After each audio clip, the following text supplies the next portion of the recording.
जय जगन्नाथ सांग मैंने आज डिनर स्वामी इच्छा एग लबाबदार खाइबापी तो मुझे डेरी न करी दुईटी पियाज को छोट छोट कर काटिनेली। 2-4 कोला रसुण सह छोट साइज अदा को ग्राइंड करनेली। तापर गैस रे फ्राए पैन बसई सोरिष तेल को गरम करनेली। तेल गरम हो आसला से 2टी छोट इलायची सह गोटे बड़ इलायची आ गोटे छोट डालचीनी खंड को देदेली। एबे खड़ा मसलार बास्ना आसलानी से काटी रखि पियाज को देदेली। पियाज को रेड एंड ब्राउन है पर्यंत भाजी नहीं जाइए। पियाज भाजी हो आसला से ग्राइंड कर रखि अदा रसुण पेस्ट को देदेली। एबे अदा रसुण कंचा स्मेल जावा पर्यंत ताको भल भाव कषि नेबी।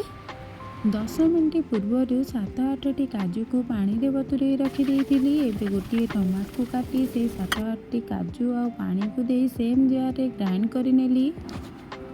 अदा रसुण कंचा स्मेल गला परे सुखिला मसला red chilli powder, Kashmir red chilli powder, हल्दी powder, chicken masala, Maggi masala रे अल्प पानी दे ताको 2-3 मिनट पर्यंत कषि नेबा परे टमाटो और काजूर पेस्ट दे ताको अल्प समय कषि नेली। से अल्प पानी दे फुटा को छाड़देली।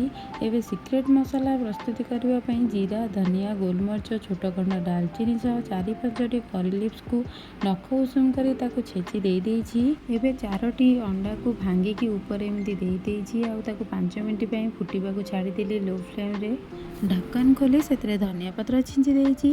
एक लबाबदार बास्ना गलाणी साइड पड़ोशी मान घर को मुझे कहली घर को देवी। स्वामी मोर आसी कहले नाई नाई एटी मते नियंट तमें कौच साइरे बांटब बोली।